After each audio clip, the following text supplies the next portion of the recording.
नमस्कार विद्यार्थी मित्रांनो. मविप्र समाजाचे श्री स्वामी षटकोपाचार्यजी महाराज कला विज्ञान व वाणिज्य महाविद्यालय सायखेडा मराठी विभाग वर्ग SYBA अर्थात द्वितीय वर्ष कला जनरल 2. आपल्या विषयाचं नाव आहे भाषिक कौशल्य विकास आणि आधुनिक मराठी साहित्य प्रकार कादंबरी. मी प्राध्यापक महेश बनकर सर. आज आपण कादंबरी या प्रकाराचे घटक अभ्यासणार आहोत. पाठीमागे आपण कादंबरी म्हणजे काय, त्याचे स्वरूप आणि व्याख्या याच्याबद्दलची माहिती आपण घेतली होती. आता कादंबरीचं स्वरूप समजल्यानंतर कादंबरीचे घटक कोणकोणते आहे याच्याबद्दलची माहिती आपल्याला पाहिजे. तत्पूर्वी कादंबरीचे घटक म्हणजे काय, तर कुठलीही एखादी गोष्ट जेव्हा तयार होते तर तिचे विविध घटक असतात किंवा विविध घटकांनी मिळून एक गोष्ट किंवा एक प्रतिकृती, एक वस्तू तयार होऊ शकते. साहित्याच्या अंगाने आपला कादंबरी जो प्रकार आहे तो प्रकार तयार होताना तो किती घटकांनी तयार झालेला आहे, त्याचे कोणकोणते घटक महत्त्वाचे आहे हे जर तुम्हाला समजलं, त्याची रूपरेषा, रूपबंध किंवा त्याच्याबद्दलची माहिती तुम्हाला मिळाली तर कादंबरी समजणं तुम्हाला जास्त सोपं जाऊ शकतं. आपल्या मोबाईल स्क्रीनवरती तुम्हाला एकूण 6 प्रकारचे घटक दिसत असतील. बघा, 1 नंबर आहे कथानक, नंबर 2 आहे पात्र निर्मिती, नंबर 3 आहे वातावरण निर्मिती, नंबर 4 आहे निवेदन, नंबर 5 आहे लेखकाचा दृष्टिकोन आणि नंबर 6 आहे भाषा. हे बघा विद्यार्थी मित्रांनो, हे जे 6 घटक आहे, ह्या प्रत्येक घटकाची माहिती मी तुम्हाला आज ह्या व्हिडिओ लेक्चरद्वारे देणार आहे. आता याची प्रत्येक घटकाची माहिती घेताना आपल्याला काही गोष्टी पहिले समजून घ्याव्या लागतील. त्या गोष्टी समजून घेताना कादंबरीच्या घटकामध्ये आपण फक्त आता पहिल्यांदा जो पहिला घटक आहे त्याचा विचार करणार आहोत. कादंबरीचा पहिला घटक आहे कथानक. आता कथानक म्हणजे काय, काही शब्द मराठीत तुम्हाला सांगितले तर पटकन त्याचा अर्थबोध तुम्हाला होत नाही, म्हणून एखादा इंग्लिश शब्द जर वापरला तर तुम्हाला पटकन कदाचित कळतं. तुम्हाला जर मी असं म्हटलं की एखाद्या सिनेमाची किंवा पिक्चरची स्टोरी, बघा स्टोरी हा शब्द उच्चारताच तुम्हाला ती संकल्पना लवकर कळते. कथानक म्हणजे काय, तर कथानक म्हणजे स्टोरी. याचा अर्थ कुठलीही कादंबरी असेल तर त्याला काहीतरी कथानक असतं, म्हणजे तुमच्या तरुणाईच्या भाषेमध्ये ती स्टोरी असते. मग ह्या कथानकावरती किंवा स्टोरीवरतीच पूर्ण कादंबरी अवलंबून असते. म्हणजे या कथानकाला आपण आशयी सूत्र म्हणू शकतो. नक्की कुठल्या विषयावरती कादंबरी आहे, त्याचं आशयी सूत्र काय आहे, त्याच्यामध्ये नक्की कोणकोणते संदर्भ आहे, मग नक्की ग्रामीण संदर्भ आहे, शहरी संदर्भ आहे, कौटुंबिक आहे, राजकीय आहे, म्हणजे ते कथानक नक्की कोणत्या विषयावरती आधारित आहे आणि मग त्यानुसार त्याच्यामध्ये काय काय घडत जाणार आहे हे सर्व संदर्भ कथानकामध्ये असतात. आणि म्हणून कादंबरीचा सर्वात महत्त्वाचा जो घटक आहे आणि पहिला घटक आहे तो म्हणजे कथानक. आता तुमच्या लक्षात आलं असेल की कथानकाशिवाय कादंबरी तयार होऊ शकत नाही, आणि म्हणून कथानक म्हणजे स्टोरी, त्याचा विषय, त्याच्यामधले अनेक येणारे उपमुद्दे, संदर्भ, हे सगळे कादंबरीच्या यशस्वीसाठी किंवा कादंबरीच्या घडणीसाठी महत्त्वाचे असतात. ठीक आहे, हा झाला पहिला घटक, तो तुम्हाला समजला असेल. दुसरा जो घटक आहे तो म्हणजे पात्र निर्मिती. आता हे बघा, ज्या विषयाशी अनुरूप कथानक आहे त्याच्यामधले सगळे संदर्भ आहे त्याला अनुसरूनच ह्या कादंबरीमध्ये विविध प्रकारचे पात्र असतात. पात्र म्हणजे काय, तर त्याला तुम्ही म्हणजे नाटक असेल, सिनेमा असेल, कादंबरी असेल किंवा कथा असेल, ह्या प्रत्येक गोष्टीमध्ये पात्र असतात. पात्र म्हणजे काय, की जे व्यक्ती असतात. उदाहरणार्थ समजा एखादी कादंबरी असेल, त्याच्यामध्ये कोणीतरी समजा आई वडील असतील, एखादा शेतकरी असेल, ठीक आहे, एखादा व्यक्ती असेल किंवा एखादा कामगार असेल, एखादा मजूर असेल, म्हणजे ग्रामीण जर आपण संदर्भ बघितला तर त्याच्यामध्ये अनेक प्रकारची व्यक्ती येतात किंवा स्त्री पात्र असतात, पुरुष पात्र असतात, गौण पात्र असतात, मुख्य पात्र असतात. उदाहरणार्थ काय, की कादंबरीमध्ये कथानकानुसार अनेक प्रकारची पात्र आपल्या लक्षात येतात आणि याच्यामध्ये काही मुख्य पात्र, काही गौण पात्र, मुख्य म्हणजे महत्त्वाची, गौण म्हणजे कमी महत्त्वाची पात्र असतात आणि या पात्रांच्या संवादामधूनच कादंबरीचं कथानक हळूहळू पुढे जात असतं. ठीक आहे, सोपा मुद्दा आहे समजायला.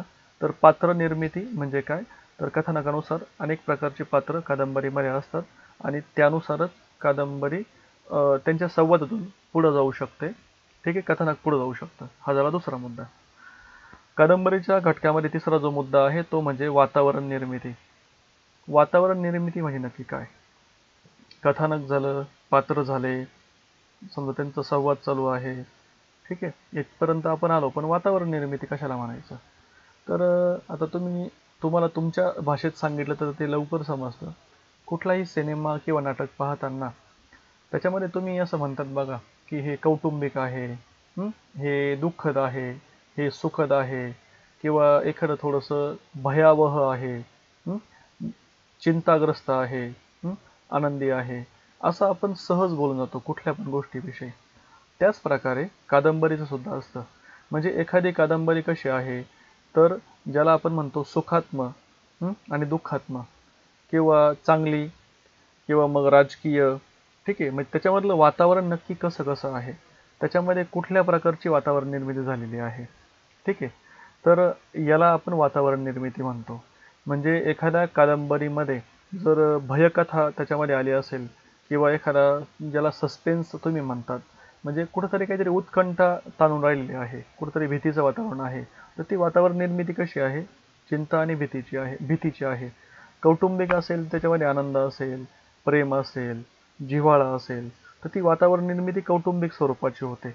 म्हणजे मला फक्त सांगायचं एवढं आहे उदाहरण म्हणून, की कादंबरीच्या कथानकानुसार, पात्र निर्मितीनुसार किंवा विषयानुसार त्या कादंबरीची वातावरण निर्मिती अवलंबून असते. ठीक आहे, हा झाला वातावरण निर्मिती हा घटक. यानंतरचा चौथा घटक आहे निवेदन. निवेदन म्हणजे काय, तर कादंबरीमध्ये अनेक पात्राबद्दल, कादंबरीबद्दल किंवा त्या काळाबद्दल निवेदन केलेलं असतं, काहीतरी सांगितलेलं असतं, किंवा कादंबरीतून काहीतरी आपल्याला सांगण्याचा प्रयत्न केलेला असतो, याला आपण निवेदन असं म्हणतो. मग याच्यामध्ये प्रथम पुरुषी निवेदन, ठीक आहे, किंवा मग द्वितीय पुरुषी, तृतीय पुरुषी, म्हणजे त्याला ते संदर्भ असतात. ठीक आहे, तर याला आपण निवेदन म्हणतो.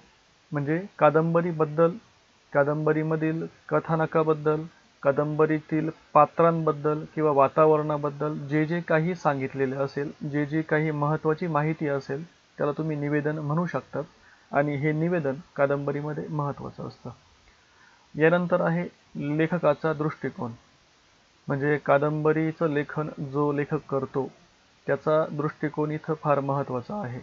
त्याच्या दृष्टिकोनावरतीच कथानक, त्याच्यामधला विषय, त्याच्यामधले पात्र, त्याच्यामधलं वातावरण, त्यामधील निवेदन कसं करायचं आहे, तर हे सर्व संदर्भ लेखकाच्या दृष्टिकोनावरती, अनुभवावरती, आणि त्याला आलेल्या म्हणजे अनुभवाच्या जोरावर तो जो काही लेखन करत असतो त्याचा तो दृष्टिकोन महत्त्वाचा असतो. आणि म्हणून लेखकाचा दृष्टिकोन कादंबरीला एक वेगळी उंची प्राप्त करून देऊ शकतो. आणि यानंतरचा शेवटचा आणि 6वा घटक आहे तो म्हणजे भाषा. आता भाषा म्हणजे काय, तर कादंबरीची एक भाषा असते. म्हणजे कादंबरीचं कथानक काय आहे, त्याच्यामधले पात्र कोणत्या प्रकारचे आहे, त्याच्यामधली वातावरण निर्मिती कशी आहे, निवेदन कसं केलेलं आहे, आणि लेखकाचा दृष्टिकोन कसा आहे, या सगळ्यांना अनुषंगून त्या कादंबरीची भाषा ठरते, किंवा त्या कादंबरीमध्ये तशा प्रकारची भाषा वापरलेली असते. याचा अर्थ ग्रामीण कादंबरी, शहरी कादंबरी, ठीक आहे, येते लक्षात तुम्हाला. किंवा याच्या प्रकारे एखादी राजकीय कादंबरी असेल, तर ज्या ज्या प्रकारची कादंबरी, ज्या प्रकारचं कथानक, ज्या प्रकारचं वातावरण, त्या प्रकारची भाषा त्या त्या प्रकारानुसार बदलत जाते. म्हणून कादंबरीची भाषा सगळ्यात महत्त्वाची आहे. ठीक आहे, आणि ती वाचताना आपल्याला ती जाणवते. येते लक्षात. आता ह्या 6 घटकांच्या आधारे कादंबरी तयार होत असते विद्यार्थी मित्रांनो. आणि म्हणून कादंबरी तुम्ही वाचतात किंवा तुम्ही वाचली पण असेल, पण तुम्हाला हे घटक आत्तापर्यंत असे विभाजन करून किंवा विभक्त करून तुम्ही कधी त्याचा अभ्यास केला आहे की नाही मला माहीत नाही. कदाचित केलेला नसतो किंवा हे तुम्हाला माहिती नसतं. पण आज तुम्हाला हे 6 घटक कळले. याच्यामधले सगळे महत्त्वाचे, ज्याचे म्हणतो आपण उपघटक, आणि महत्त्वाचे मुद्दे तुम्हाला लक्षात आले. आणि कादंबरी ह्या घटकांनी तयार होते तुम्हाला हे समजलं, तर आता तुम्हाला कादंबरी समजायला सोपी जाऊ शकते. कादंबरी तुम्हाला लवकर आत्मसात होऊ शकते. ठीक आहे, तर मागच्या तासाला आपण कादंबरीचं स्वरूप, व्याख्या अभ्यासला. ह्या तासाला आपण कादंबरीचे घटक अभ्यासले.